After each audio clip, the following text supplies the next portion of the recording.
देखिए, तम में तू भी कम नहीं, जे जुगनू बड़ भाग, भवन भवन में दीप है, जा वन वन में जाग। देखिए, क्या यहां पर किसको संबोधित करके कहा गया है? जुगनू को।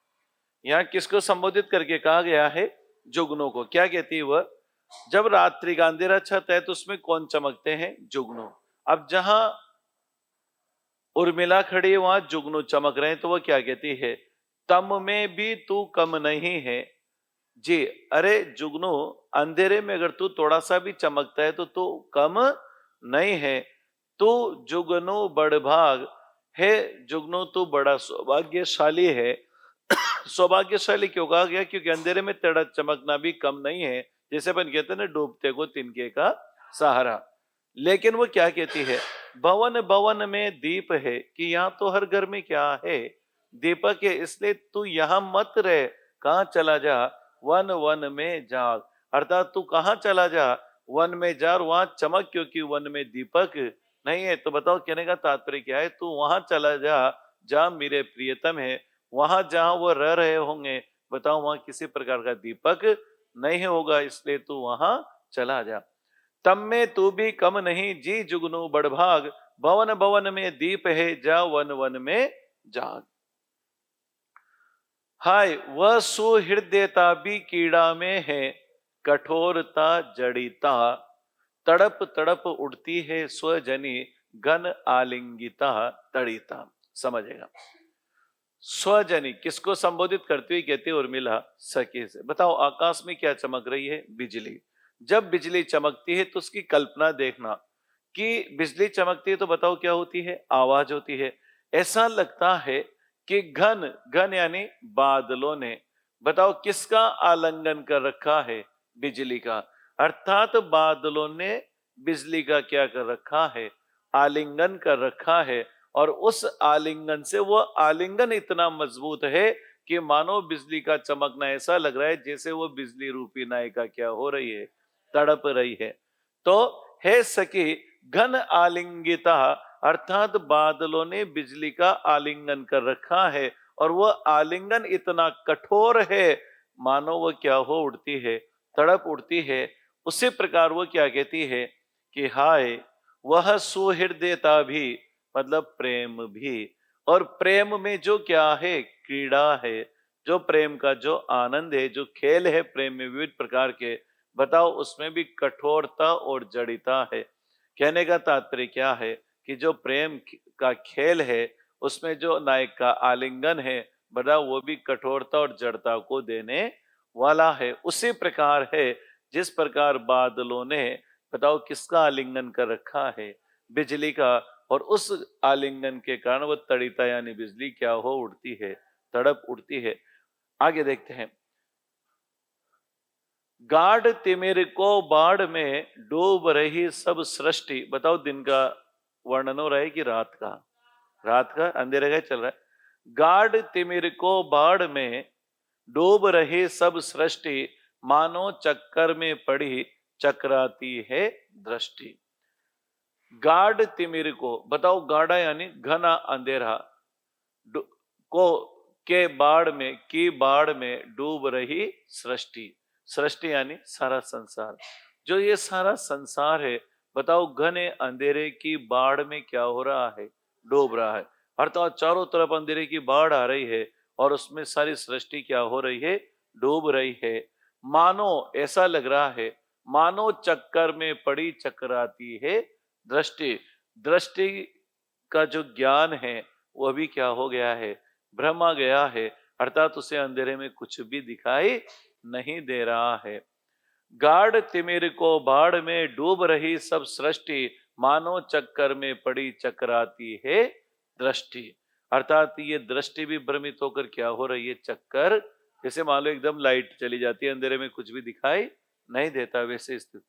बताओ, मानवीकरण है। अब तो सहजता से समझ में आ जाता। अब देखिए, लाई सकी हाँ, हाँ उत्प्रेक्षा भी है वहां, मानो आया ना उत्प्रेक्षा। लाई सकी मालिने थी डाली उस बार, जब जम्बू फल जीजी ने लिए थे, तुझे याद है? मैंने थे रसार लिए, देवर खड़े थे वहीं। हंसकर बोल उठे, निज निज स्वाद है। मैंने कहा, रसिक लिए तुम्हारी रुचि काहे पर। बोले, देवी दोनों ओर मेरा रसवाद है। दोनों का प्रसाद भागी हूं मैं। हाय आली, आज विधि के प्रसाद से विनोद भी विषाद है। क्या वर्णन किया गया? बताओ, पूर्व की बातें याद आ रही है किसको? उर्मिला को। एक प्रसंग याद आता है कि मालिनी एक डाली लेकर आती है। डाली का मतलब यहाँ टोकरी लेके आती है, जिसमें विविध प्रकार के क्या है, फल है। अब सब अपने अपनी रुचि से क्या ले लेते हैं, फल ले लेते हैं। और फल लेते हैं तो वहां कौन खड़े होते हैं? शत्रुघ्न। और शत्रुघ्न उनसे क्या करते हैं? मजाक। अब वो कहते हैं कि मजाक भी आज की स्थिति में तो क्या बना हुआ है, दुख बना हुआ है। कैसे? देखो, लाई सकी है सकी, उर्मिला कहती है अपनी से। मालिने थी, बताओ, थी अतीत की बातें याद आ रही है। डाली, डाली मतलब टोकरी। डाली का मतलब यहां क्या है? टोकरी। उस बार जब, तुझे याद है सकी, एक बार मालिने, बताओ, टोकरी में क्या लाई थी? फल लाई थी, अनेक प्रकार के फल लाई थी। उसमें से जम्बू फल जीजी ने लिए थे, तुझे याद है सकी, क्या तुझे याद है कि जीजी कौन? सीता ने, बताओ, जम्बू फल यानी क्या लिए थे? जामुन लिए थे। मैंने थे रसाल लिए, और बताओ मैंने क्या लिए थे? आम। रसाल यानी मैंने क्या लिए थे? आम। देवर थे खड़े, बताओ यहां देवर किसके लिए आया है? शत्रुघ्न भी यहां खड़े थे। हंसकर बोल उठे, वह हंसकर बोल उठे, कौन? देवर, शत्रुघ्न। बताओ, सबने अलग अलग फल ले लिए, तो वह हंसकर क्या कहते हैं? निज निज स्वाद है। बताओ, सबका अपना अपना क्या है। अब स्वाद क्यों कहा गया? यहां भी बहुत गहरी बात कह के गए हैं। बताओ क्या कह गए? बताओ, श्री राम, जो श्री राम है वह तो सांवले हैं, सांवले है, इसलिए जीजी ने तो कौन सा फल लिया? और बताओ, लक्ष्मण गौरवर्ण के हैं, इसलिए उसने कौन सा फल लिया? आम। गोरा पीला वर्ण ऐसे होता है। तो लाई सकी मालिनी थी डाली, जब उस बार जम्बू फल जीजी ने लिए थे, तुझे है याद? मैंने थे रसाल लिए, बताओ मैंने तो क्या लिए थे? आम। देवर खड़े थे वहीं, हंसकर बोल उठे, सबका अपना अपना स्वाद। किसी ने सांवले को पसंद किया और किसी ने गोरे को पसंद किया। अब बताओ, मजाक ही तो चल रही थी। अब मैंने कहा, मैंने किसने? उर्मिला ने। रसिक लिए तुम्हारी, हे रसिक लेने वाले, आनंद लेने वाले देवर जी, तुम्हारी रुचि किसमें है? भाई, सांवले में है कि गोरे में है? मतलब सांवली में है कि गोरी में है? यो, तुम्हारी रुचि किसमें है? बोले, कौन बोले? शत्रुघ्न, देवर जी। देवी दोनों ओर मेरा रसवाद है। अर्थात मेरा तो दोनों ओर ही क्या है? रसवाद है। प्रगतिवाद, प्रगतिवाद, मेरा रसवाद दोनों ओर। कैसे का मतलब? मुझे तो आप भी पसंद हो और मुझे तो भाभी, अर्थात मुझे तो आप दोनों ही क्या लगते हो? अच्छे लगते हो। मतलब सहज भाव, समर्पण। दोनों का प्रसाद भागी हूं मैं। क्या कहते हैं? कि दोनों ही की कृपा का भागीदार हूं मैं। आप दोनों ही भाभियां मेरे ऊपर क्या रखती है? कृपा रखती है। आप दोनों ही मेरे ऊपर स्नेह बरसाती हो। अब वो क्या कहती है? हाय आली, आज विधि के प्रसाद से, है सकी, ये तो हंसी मजाक का समय था। आज विधि के प्रसाद से, आज भाग्य की कृपा से, अर्थात भाग्य के कारण विनोद भी क्या है? विषाद है। वो विनोद जो उस समय आनंद देता था, बताओ वो बातें याद करते हो तो बताओ आज क्या देता है? दुख देता है। विधि के प्रसाद से विनोद भी क्या है? विषाद है। देखो क्या कहा गया। अपने संयोग काल की एक घटना का स्मरण करती हुई उर्मिला सखी से कहती है, सखी, क्या तुम्हें वह घटना याद है जब एक बार मालिनी फल की टोकरी लेकर आई थी और बहन सीता ने उनमें से उनसे जामुने ली थी और मैंने आम लिए थे? तो उस समय शत्रुघ्न वहीं खड़े थे। वह देखकर बोले, अपना अपना क्या है? रस स्वाद है। तब मैंने देवर से पूछा, हे रसिक, तुम क्या पसंद करते हो? तो उन्होंने उत्तर दिया, हे देवी, मेरी रुचि तो दोनों ओर है, क्योंकि मैं तो दोनों ही के प्रसाद का भागी हूं, अर्थात दोनों भावियों की कृपा मेरे ऊपर है, परंतु हे सखी आज विधि की इस भूल से वो विनोद भी दुखदाई लगता है। निचोड़ पृथ्वी पर वृष्टि पानी, निचोड़ पृथ्वी पर वृष्टि पानी, सुखा विचित्र अंबर सृष्टि रानी, तथापि क्या मानस रिक्त तेरा, बना अभी अंचल सिक्त मेरा। बताओ, पानी बरसा, पानी बरसने के बाद बादल कौन से रंग के हो जाते हैं? सफेद रंग के हो जाते हैं। और जब उस पर सूर्य की किरणें पड़ती है तो बादल विविध रंग के दिखाई देते हैं। इसलिए वह सृष्टि को संबोधित करते हुए क्या कहती है? हे सृष्टि रानी, हे सृष्टि रूपी रानी, सुका, सुका यानी सुकाना, विचित्र, विचित्र यानी विभिन्न रंग के, अंबर यानी वस्त्र। बताओ, वर्षा होने के बाद क्या होता है? आकाश में विविध रंग के क्या हो जाते हैं? सफेद बादल हो जाते हैं, उन पर सूर्य की किरणें पड़ती है तो पीले लाल नजर आते हैं, थोड़े से बादल काले रह जाते हैं तो विविध रंग के नजर आते हैं। तो कहने का तात्पर्य क्या है कि जो सृष्टि रूपी रानी है उसने अपने बादलों का सारा पानी क्या कर दिया है?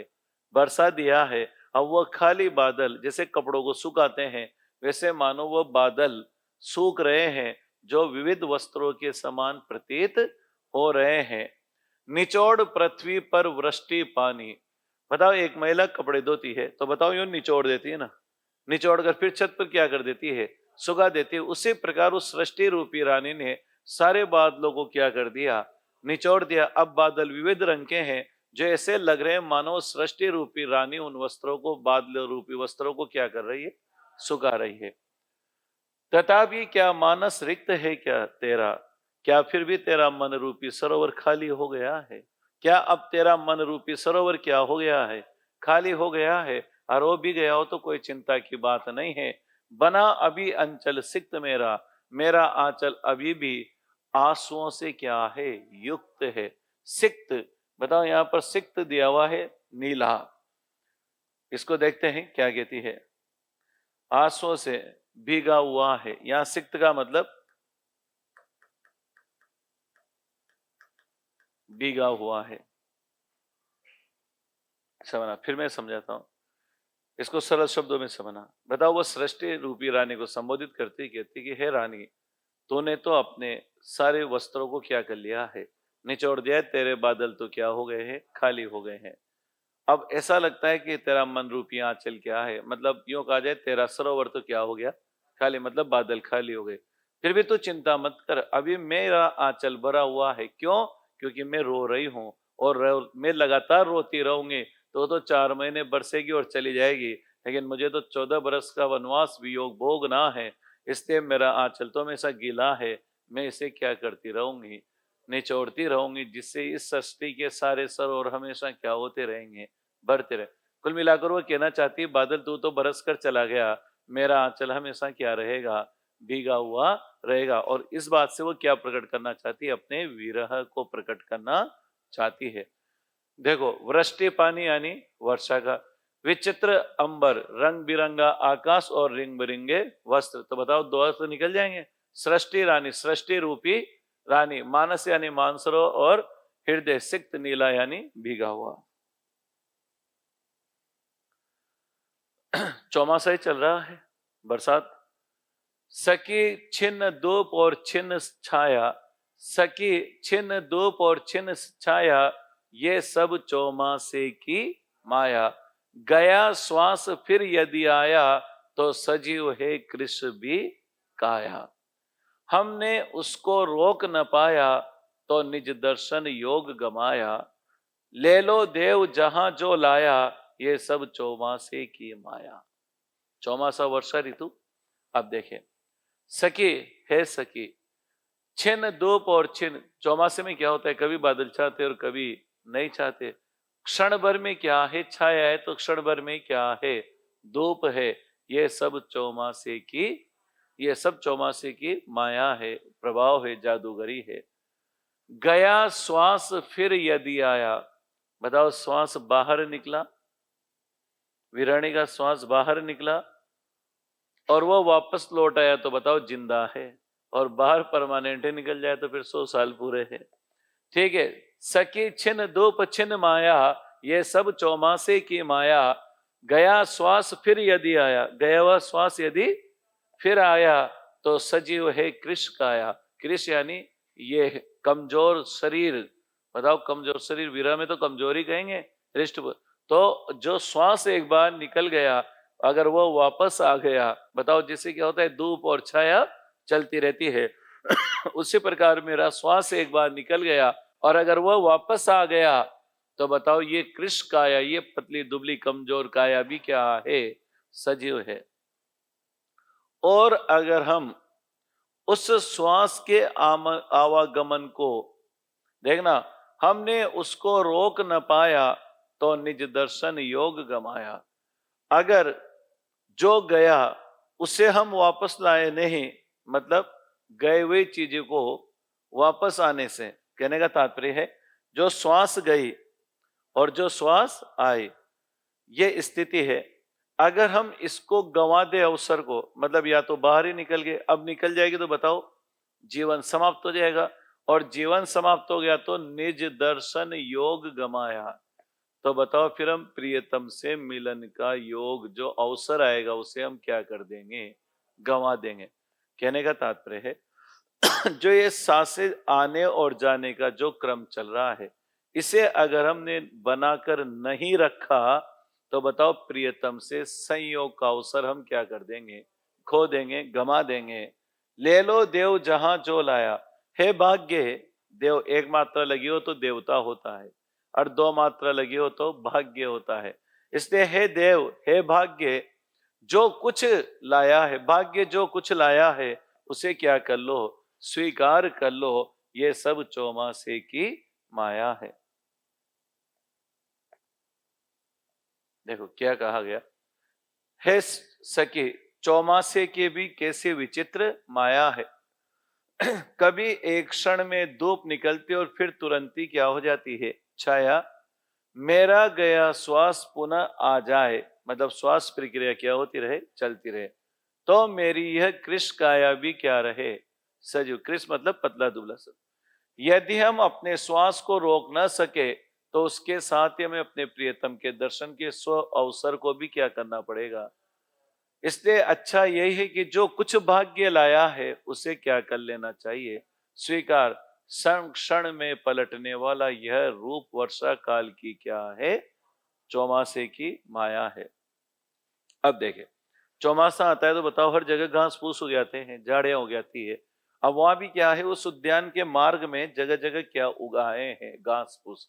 क्या कहते हैं उर्मिला, पथ तक जकड़े है झाड़ियां डाल घेरा, पथ तक जकड़े है झाड़ियां डाल घेरा, उपवन सा, उपवन यानी बगीचा, उपवन वनसा हो गया आज मेरा।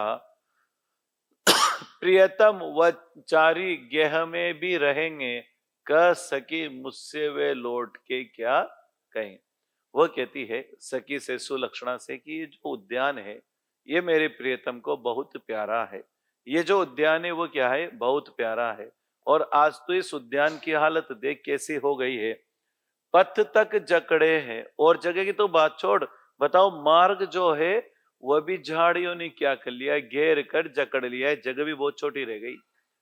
पथ तक जकड़े हैं झाड़ियां डाल घेरा, उपवन, उपवन यानी आज ये बगीचा कैसा हो गया है, वन सा हो गया। आज ये बगीचा भी वन जैसा हो गया है। आज मेरा, आज ये मेरा जो बगीचा था, बताओ ये जंगल सा हो गया है। प्रियतम, अब एक दिन क्या होंगे, प्रियतम आएंगे। प्रियतम आएंगे तो बताओ प्रियतम 14 साल से कैसे थे, वनचारी। और बताओ यहाँ आएंगे उद्यान में, तो ये उद्यान भी उनको कैसा लगेगा, वन जैसा। गेह में भी रहेंगे वनचारी। अगर वह लौट, मेरे प्रियतम कैसे हैं, 14 साल से वन में रहे, वनचारी है, और इस उद्यान में लौट कर आएंगे, यहाँ झाड़ियां अच्छा रही है, तो बताओ क्या वो गहर में भी वनचारी जैसे रहेंगे क्या। ये गलत बात, इन झाड़ियों को क्या करवाओ। साहब कह सके मुझसे वे लौट के क्या कहेंगे, और जब लौट कर आएंगे तो मुझसे क्या कहेंगे, तुमने इस उद्यान को, इस उपवन को क्या बना दिया, वन बना दिया। स्पष्ट है? आगे करे परिष्कृत मालिने आली ये उद्यान। हे मालिनो, इस उद्यान को तुम क्या करो? परिष्कृत करो। परिष्कृत का मतलब साफ करो, परिष्कृत साफ करना। करे परिष्कृत मालिने आली यह उद्यान, करते होंगे गहन में प्रियतम इसका ध्यान। हे मालिने, हे सखी, उन मालिनों से कह दो कि इस उद्यान को, इस उपवन को क्या करे? परिष्कृत करे, स्वच्छ करे। इसे क्या करे? साफ करे। झाड़ियों को क्या करे? हटाए। ये उपवन है, वन नहीं है, इसलिए इसे वन मत बन दो, क्या बनाए रखो उपवन। करते होंगे गहन में। गहन का मतलब यहां किस में? गहन वन में प्रियतम इसका। बताओ प्रियतम जो घने वन में निवास कर रहे हैं, बताओ वे भी इस उद्यान का क्या करते होंगे? ध्यान, क्योंकि उनको यह उद्यान बहुत प्यारा है। ठीक कहा तूने सखी, अर्पित है ये देह। ठीक कहा तूने सखी, अर्पित है ये देह। तू संभाल कर रख, इसे रखती है जो गेह। बताओ, जो सखी है वह घर का, उद्यान का क्या रखती है? ध्यान रखती है। अब इधर विरहणी नायिका उर्मिला विरह में जल रही है, तो क्या कहती? जिस प्रकार तू इस घर का ध्यान रखती है, उसी प्रकार तू मेरी इस देह का भी क्या रख। अब आज से ये देह तुझे समर्पित है, तू इस देह का भी क्या रखना? ध्यान रखना। देखो क्या कहा। ठीक कहा तूने सखी, हे सखी तूने बिल्कुल सही कहा। अर्पित है यह देह, ये देह तेरे लिए क्या है? अर्पित है। अब तू ही ध्यान रखना इसका। तू संभाल कर रख, इसे रखती है जो। जिस प्रकार तू घर का ध्यान रखती है, आज से ये देह भी तुझे समर्पित है, तो इस मेरी देह का क्या रखना? ध्यान रखना। रह चिर दिन तू हरी भरी, बड़ सुख से बड़ सृष्टि सुंदरी।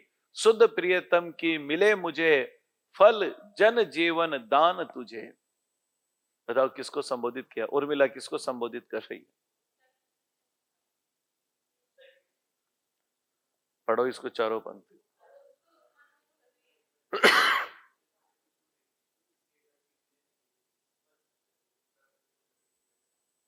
प्रकृति को, बिल्कुल।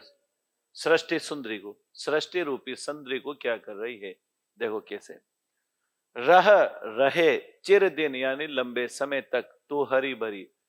हे सृष्टि, तू हमेशा, हे प्रकृति तू हमेशा क्या बनी रहे? हरी भरी बनी रहे।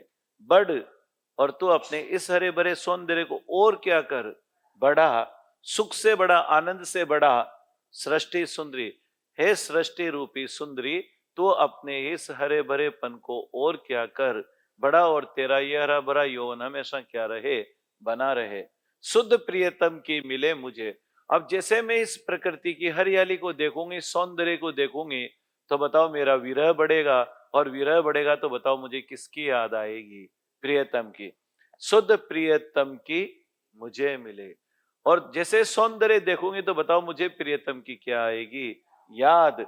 फल जन जीवन दान तुझे, कि मुझे तो तू ये सौंदर्य दिखाती रहे ताकि मुझे प्रियतम क्या हो? प्रियतम की याद आती रहे। और फल, लोगों को, जन जीवन को दान तुझसे, तुझे क्या होता रहे? मिलता रहे। इसका तात्पर्य क्या है? देखो क्या कहती है। हे सृष्टि सुंदरी, तुम चिरकाल तक इसी प्रकार हरी भरी बनी रहो, और तुम्हारी सुख समृद्धि का विकास होता रहे। तुम्हें देखकर मुझे अपने प्रियतम की सुध मिलती है। यहां तक स्पष्ट देखो। इस सेविका को जीवित रखने का पुष्प फल प्राप्त हो, और तुम्हें तुम्हें फल किसको प्राप्त हो? तुम्हें जीवन, जन जीवन दान। इस वीराणी नायिका को जिंदा रखने का फल तुम्हें प्राप्त हो। क्यों? बताओ, विरह में जलती रहेगी तो मर जाएगी, लेकिन विरह में जब प्रकृति के सौंदर्य को देखती है तो बताओ उसे संयोग की बातें याद आती है। संयोग की बातें याद आती तो कुछ समय तक वो प्रसन्न रहती है, इसलिए वो बातें याद करते करते ही जिंदा रह जाएगी, नहीं तो वो क्या हो जाएगी। इसलिए जीवन दान, यो मानो वो कहती है कि फल किसका? जन जीवन दान। जो जीवन दान तू मुझे दे रही है, उसका फल है सृष्टि तुझे ही प्राप्त होगा। हंसो हंसो हे शशि फूल, फूलो हंसो, हिंडोरे पर बैठ झूलो, यथेष्ट में रोदन के लिए हूं, जड़ी लगा दूं इतना पिए हूं। देखो क्या कहती है। बताओ, हंसो किसको संबोधित करती, कहती है चंद्रमा को। शशि यानी चंद्रमा, शशि चंद्र। हंसो हंसो ये शशि फूल, हे चंद्रमा तुम भी सदैव क्या करते रहो, हे पुष्पो तुम भी क्या करो खिलो। तो एक तो शशि को संबोधित करते हो और एक किसको, फूल को। हंसो हंसो शशि, हे चंद्रमा तुम हंसते रहो। हंसते का मतलब हो गया यहाँ तुम अपनी चांदनी को क्या करते रहो, बिखेरते रहो। हे फूलों तुम भी क्या करते रहो, खिलते रहो। हंसो तुम हंसो, हिंडोले पर बैठ झूलो। और हे फूलों तुम शाखा रूपी झूले पर बैठकर क्या करते रहो, झूलते। बताओ, फूल शाखाओं पर ही आते हैं। तो हे चंद्रमा कि तुम तो अपनी चांदनी बिखेरते रहो, हे फूलों तुम खिलते रहो, और डाल रूपी झूले पर क्या करते रहो, झूलते रहो। यथेष्ट पर्याप्त है, मैं रोदन के लिए हूं। तुम तो मस्त रहो, टेंशन मत लो, रोने के लिए तुम्हें रही ना। तो यथेष्ट क्या कहती है, यथेष्ट यानी काफी, मैं रोने के लिए हूं, जड़ी लगा दो इतना पिए हूं। मैंने विरह के इतने आंसू पिए हैं कि तुम कहो तो बताओ आंसुओं की क्या लगा दूं, जड़ी लगा। तो यह क्या कहती है, उर्मिला कहती है तुम सब सुखी रहो, बताओ रोने के लिए तो मैं हूं। प्रकृति, प्रकृति तो प्रिय की स्मृति मूर्ति है, प्रकृति तो प्रिय की स्मृति मूर्ति है, जड़ित चेतन की त्रुटि पूर्ति है। रख सजीव मुझे मन की व्यथा, कह सकी कह तू उनकी कथा। देखो क्या कहा गया कि हे प्रकृति तो प्रिय की स्मृति मूर्ति है। हे प्रकृति, जैसे मैं तेरे रूप यौवन सौंदर्य को देखती हूं, तो बताओ तू प्रियतम की स्मृति कराने वाली है। बताओ, प्रकृति के सौंदर्य को देखते बताओ किसकी स्मृति हो आती है, तो बताओ किसको स्मृति मूर्ति कहा है, प्रकृति को। हे प्रकृति तुम प्रिय की क्या हो, स्मृति मूर्ति हो। प्रिय की स्मृति, जड़ित चेतन की त्रुटि पूर्ति है। जड़ित, ये जो जड़ चीजें हैं, प्रकृति तो जड़ी होती है, वह चेतना की जो अभाव है उसकी पूर्ति करने वाली समना। बताओ, प्रकृति तो निर्जीव होती है और मनुष्य क्या है, सजीव। बताओ मेरे जीवन में किसका अभाव है, जड़ का कि चेतन का, चेतन प्रियतम का। और उस प्रियतम के अभाव की पूर्ति करने वाली तुम हो। किसको संबोधित किया है, रख सजीव मुझे मन की व्यथा। ये विरह की जो मन की पीड़ा है, ये मुझे हमेशा क्या रखती है, सजीव रखती है, मुझे मरने नहीं देती। कह सकी कह तू उनकी कथा, हे सखी तू चिंता मत कर, तो प्रियतम की कथा को क्या करती रहे, कहती रहे। ये तो जीवन है। तो वापस देना क्या कहती है, प्रकृति के सौंदर्य का दर्शन करते हुए उर्मिला को उसमें लक्ष्मण का सौंदर्य दिखाई देता है, इसलिए वह उसे संबोधित करते हुए कहती, किसे संबोधित कर रही है, प्रकृति, कि हे प्रकृति तुम तो मेरे प्रिय का स्मरण कराने वाली मूर्ति हो। बताओ, प्रकृति किसका स्मरण करवाती है, प्रिय की। क्यों करवाती है, बताओ, प्रकृति के सौंदर्य को देखकर संयोग की बातें याद आती है, तो वही चीज याद आ जाती है। जड़ित, अब देखना, जड़ बने हुए पदार्थों का अभाव दूर करके उनको सजीव करने वाली हो। अर्थात दुख से जड़ बनी हुई उर्मिला को प्रकृति से नवजीवन का चैतन्य क्या होता है, प्राप्त होता है। अर्थात कहने का तात्पर्य यह है कि बताओ, वह विरहणी नायिका उस विरह में सुध बुध खो बैठती है, लेकिन जैसे प्रकृति के सौंदर्य को देखती है तो उसके प्रियतम का जो अभाव था, बताओ उसकी वह क्या कर देती है, पूर्ति। बताओ, प्रकृति जड़ है, बताओ चेतना जो आएगी तो वह सजीव है। अब प्रकृति के सौंदर्य को देखकर प्रियतम की याद आती है, तो बताओ जो कमी थी उसकी वो क्या कर देती, पूर्ति कर देती है। रख सजीव मुझे मन की व्यथा, हे मन की वेदना तो मुझे पीड़ा देकर क्या करे रह, बनाए रख, हे सखी तुम मुझे मेरे प्रियतम की कथा सुनाओ। इसका तात्पर्य जितना भी आपने देखा एक विशेष चीज नजर आए, प्रकृति को देखकर भी विरह तो बढ़ता है, लेकिन उर्मिला कहती कि इस विरह के कारण मैं क्या हूं, जिंदा हूं। अगर मुझे इस प्रकृति के सौंदर्य को देखकर प्रियतम की याद नहीं आती, तो इस विरह की याद में मैं क्या हो जाती, इस विरह के कारण मैं मर जाती। अब देखो क्या कर, अब क्या होता है, पक्षी दिखाई देते हैं उड़ते हुए आते हुए, किसको, उर्मिला को। और सबसे सुंदर पक्षी खंजन पक्षी होते हैं, जिसके नेत्र बड़े सुंदर होते हैं। अब देखिए, निरख सखी, हे सखी देख खंजन आए। ये कौन से पक्षी आए हैं, खंजन पक्षी आए हैं। ये कविता भी आती थी पहले स्कूलों में। देखे, निरख सखी ये खंजन आए, फेरे उन मेरे रंजन ने, नयन इधर मन भाए। फैला उनके तन का आतप, मन ने सर सरमाए। घूमे वे इस ओर वहां, ये हंस यहाँ उड़ाए। करके ध्यान आज इस जन का, निश्चय ले मुस्काए। फूल उठे हैं कमल उधर से, ये बंदूक सुहाए। स्वागत स्वागत शरद, कौन सी ऋतु आ गई, भाग्य से मैंने दर्शन पाए। नव ने मोती वारे, लो ये अश्रु अर्घे भर लाए। देखिए क्या कहा गया, वर्षा ऋतु समाप्त हो गई, पहले बसंत ऋतु आई, फिर ग्रीष्म आई, फिर वर्षा आई, अब कहते हैं ना बरसात के बाद सर्दी है। सर्दी में क्या होता है, आकाश सफेद नजर आता है, बिल्कुल एकदम क्लीन। अब बताओ उसमें क्या उड़ती है, पक्षियों की माला, क्रोंच उड़ रहे हैं, उनका सौंदर्य देखना। निरख सकी, हे सकी देख ये खंजन पक्षी क्या हुए हैं, आए हैं। और किधर से आए हैं, जिधर मेरे प्रियतम गए हैं। और कल्पना देखना कितनी सुंदर है कि ये खंजन पक्षी कैसे, ऐसा लगता है कि मेरे प्रियतम ने अपने नेत्र फेरे हैं।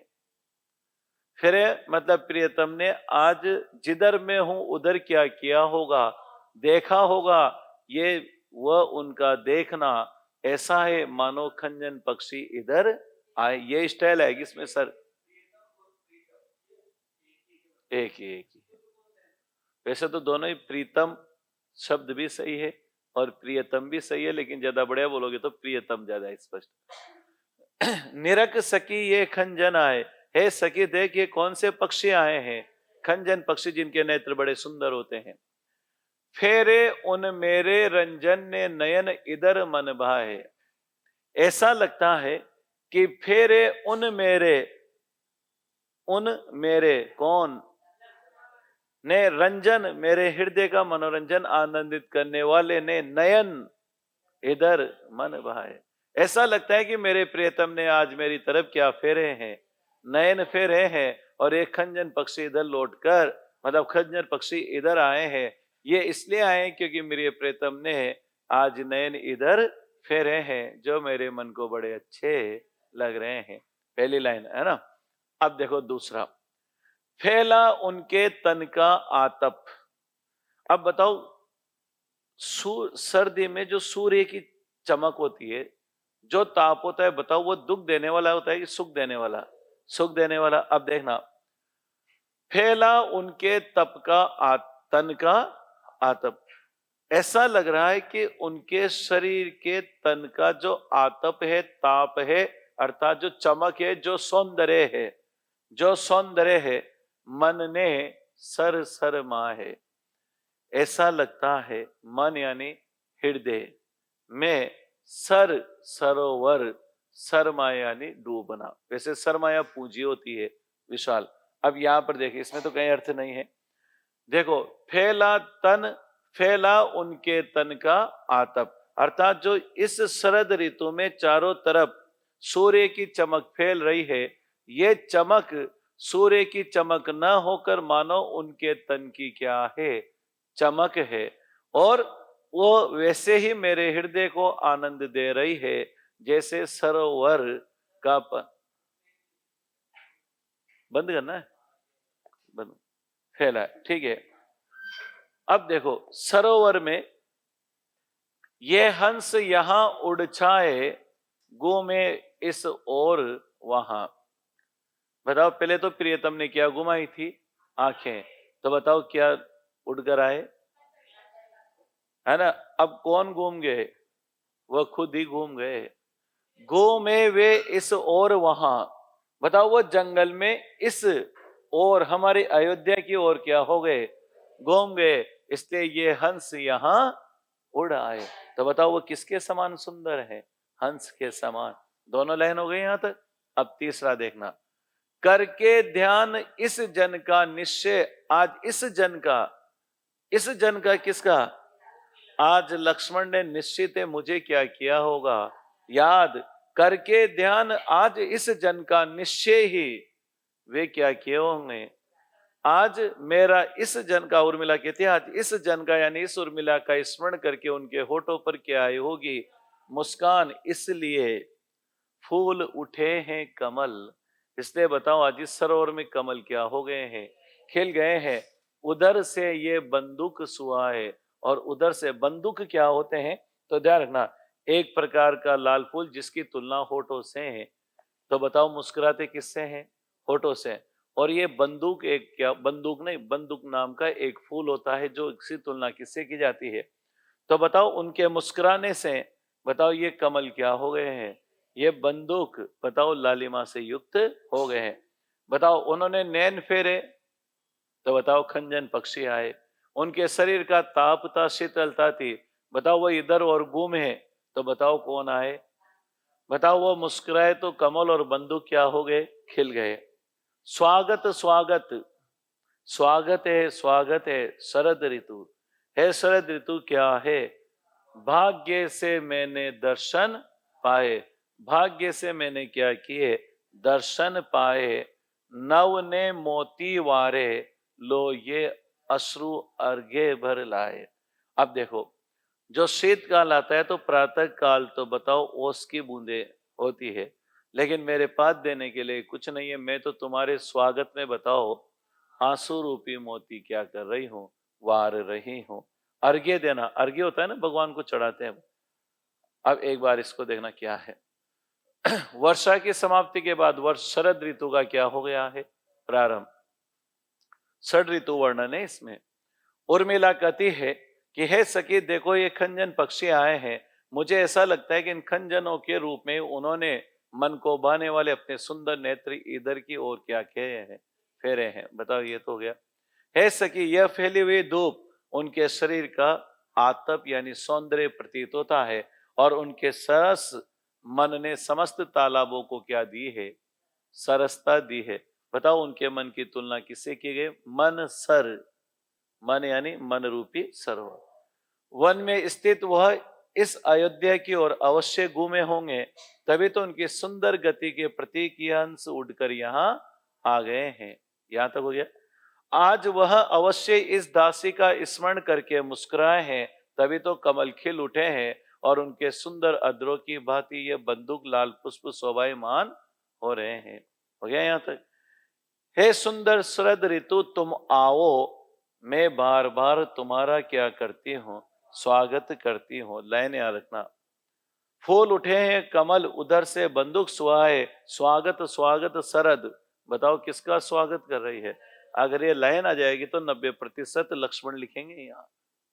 शरद शरद, स्वागत स्वागत शरद, भाग्य से मैंने दर्शन, आज मेरा भाग्य है कि मुझे शरद ऋतु के क्या हो गए, दर्शन हो गए। आगे देखना। हे सुंदर शरद ऋतु तुम आओ, मैं बार बार तुम्हारा क्या करती हूँ, क्योंकि बड़े सौभाग्य से तुम्हारे दर्शन के कारण आज मैंने अपने प्रियतम के दर्शन किए हैं। तुम्हारे स्वागत में आकाश ने ओस की बूंदों के रूप में मानो मोती क्या कर दिए हैं। मेरे पास तो केवल यह आंसुओं का ही क्या है जो मैं तुम्हें प्रस्तुत करती हूँ। अब देखो यहां एक वापस देखना, 2 लाइन बोली उसने। स्वागत किसका कर रही है, और शरद ऋतु के आने से बताओ उसको किसके स्मरण हुआ, लक्ष्मण का। तो यहां दर्शन किसके लिए आएगा, लक्ष्मण के लिए आएगा। फिर देखना, फूल उठे हैं कमल उधर से बंदूक सुहाए, स्वागत स्वागत शरद, है शरद ऋतु तुम्हारा क्या है, और भाग्य से मैंने उस प्रियतम के क्या किए हैं, दर्शन पाए। नव यानी आकाश ने मोती वारे हैं, और मैं तो तुम्हारे स्वागत में अश्रु रूपी अर्घ्य क्या हो रही हूं, चढ़ा रही हूं। क्योंकि यहाँ इसने कहा ना, तुम्हारे, क्योंकि बड़े सौभाग्य से तुम्हारे कारण मुझे आज प्रियतम के क्या हुए हैं, दर्शन हुए हैं।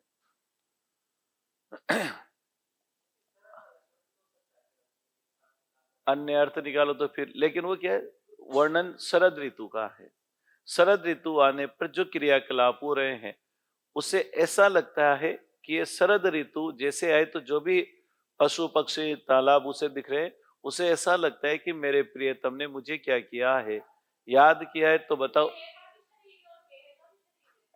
नहीं वो गलत है। गेह का मतलब तो घर होता है, देह का उसमें हो गया होगा ऊपर नीचे, वो तो ऊपर हो गया। देह यानी शरीर और गेह यानी क्या है, घर है। अब देखिए, वो तो उसमें हो गया होगा, प्रिंट में हो गए। अपने प्रेम हिमाश्रु ही दिए दूब ने भेंट, उन्हें बनाकर रत्न कण रवि ने लिया समय। अब देखिए क्या अर्थ है। शरद ऋतु आगे प्रातःकाल का वर्णन कर रही है।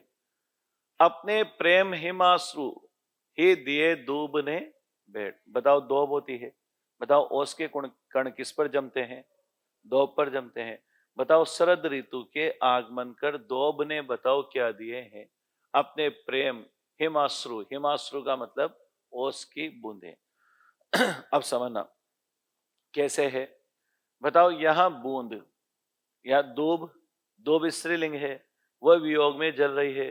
प्रियतम आए, बताओ प्रियतम आए तो उसके पास चढ़ाने के लिए कुछ भी नहीं थे, तो बताओ दूब ने क्या दिए, अपने आंसू रूपी ओस की बूंदे उनके स्वागत में क्या कर दी, अर्पित कर दी। समझना मानवीकरण, इसलिए दोनों चीजें। अपने प्रेम हिमाश्रु, प्रेम रूपी हिम यानी ओस बूंदी रूपी अश्रुओं को दिए दूब ने भेंट। बताओ उस दूब ने जिससे वो प्रेम करती थी शरद ऋतु से, तो बताओ शरद ऋतु के आगमन पर उसने अपने प्रेम के कारण हिम अश्रु मतलब ओस की बूंदों रूपी अश्रुओं को क्या किया, भेंट चढ़ाया। ठीक है, शरद ऋतु को। अब आगे देखना, उन्हें बनाकर रत्न कण रवि ने लिया समेट। अब बताओ सूर्य उदित हुआ, सूर्य उदित हुआ तो ओस की बूंदों पर चमक पड़ी, चमक पड़ी तो बताओ वो रत्न की भांति क्या हो उठे, चमक उठे। और सूर्य जैसे और आगे बढ़ा तो बताओ उसने सारे ओस की बूंदों को क्या कर लिया, कैसे समेट लिया। बताओ धूप बढ़ेगी तो ओस की बूंदी क्या हो जाएगी, समाप्त हो जाएगी। ठीक, मतलब संध्या का वर्णन है कि सुबह का वर्णन, सुबह का। ठीक है। प्रिय, अब उससे पहले की बात, हाँ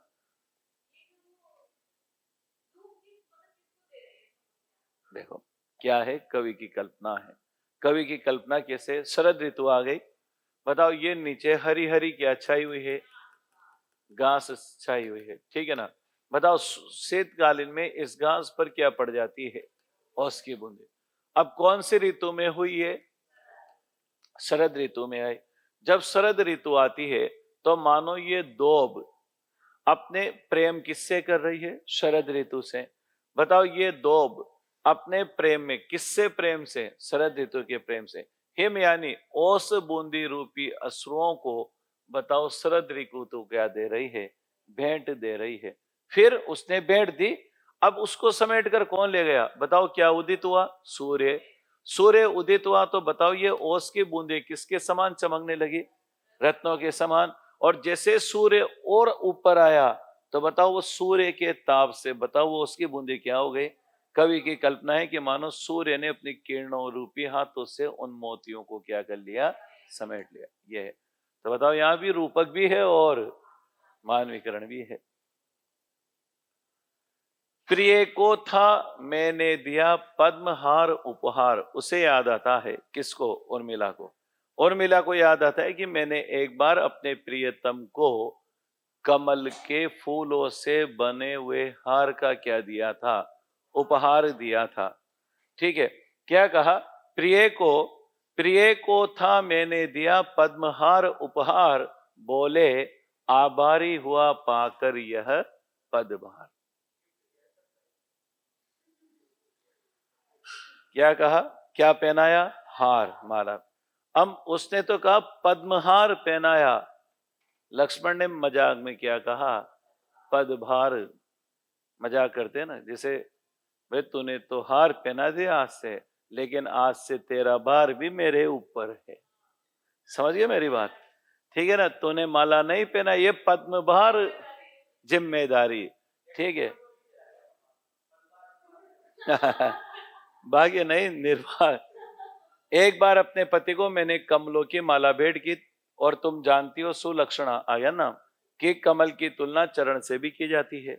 इस ओर लक्ष्य करके उन्होंने विनोद पूर्वक यानी मजाक में कहा कि यह पदभार जो आपने मुझे सौंपा, इसके लिए मेरी कृतज्ञता स्वीकार करें। उनके इस परिहास का उत्तर मैं इसलिए नहीं दे पाई, यदि मैं कुछ कहती तो वे तुरंत उत्तर देते। मेरा आशय यह है कि आपने यह गौरवशाली पद देकर अपना स्नेह मानकर जो मेरा सम्मान किया, उसके लिए मैं आपके प्रति अपनी कृतज्ञता व्यक्त करता हूं। कहिए ना, मान लीजिए हार पहनाया, ठीक है, यही खत्म है। चलो, अंबो अवनी अंबर, अंबो अवनी अंबर में स्वच्छ शरद की पुनित कीड़ा सी, पर सकी अपने पीछे पड़ी अवधि पित्त पीड़ा सी। ध्यान देना क्या कहा गया। अंबु यानी जल, अवनी यानी पृथ्वी, अंबर यानी आकाश। पानी हो चाहे पृथ्वी हो चाहे आकाश हो, बताओ शरद ऋतु में बिल्कुल साफ रहते हैं। देखो ग्रीष्म वर्षा ऋतु में तो पानी आता है, उमड़ घुमड़ कर आता है, पीला रहता है। बरसात में बादल छाए रहते हैं, सब कुछ स्वच्छ है। अंबो अवनी अंबर में स्वच्छ शरद की पुनित कीड़ा सी, अर्थात शरद ऋतु इन तीनों स्थानों पर स्वच्छ क्या कर रही है, कीड़ा कर रही है। पर सकी पर पीछे पड़ी अवधि पित्त पीड़ा सी। लेकिन है सकी, हमारे पीछे तो ये वियोग की पीड़ा, हमारे अब पीड़ा में इंसान का चेहरा कौन से रंग का हो जाता है, पीला। तो वहां तो पुणे स्वच्छ शरद, वहां तो सफेद चांदनी, सफेद वातावरण है, लेकिन हमारे पीछे तो ये पीली पीड़ा क्या है पड़ी हुई है। कौन सी? प्रिय के वियोग की अवधि की पित्त पीड़ा। पित्त दोष से उत्पन्न कई रोग, और यहाँ पीला भी लगा सकते हैं, लेकिन यहाँ पित्त लिखा हुआ है। कई बीमारियों की तरह हमारी तरफ पीछे क्या है, पड़ी हुई है। इस समय जल थल और आकाश में निर्मल शरद ऋतु की पवित्र कीड़ा हो रही है। चारों ओर स्वच्छ चांदनी फैली हुई है। इधर मुझे 14 वर्ष का ये समय इतना दुखदायी है, जितना पित्त से उपतन कोई रोग जिसमें कुछ भी अच्छा नहीं लगता। पित्त है यहाँ, पित्त बीमारियां होती है ना, वात पित्त की बीमारियां होती है, ये सारा। पुनित का मतलब पवित्र होता है, पुनित कार्य कर रहे हैं पवित्र, और यहाँ पुनित का अर्थ पवित्र ही हो जाएगा। ठीक है।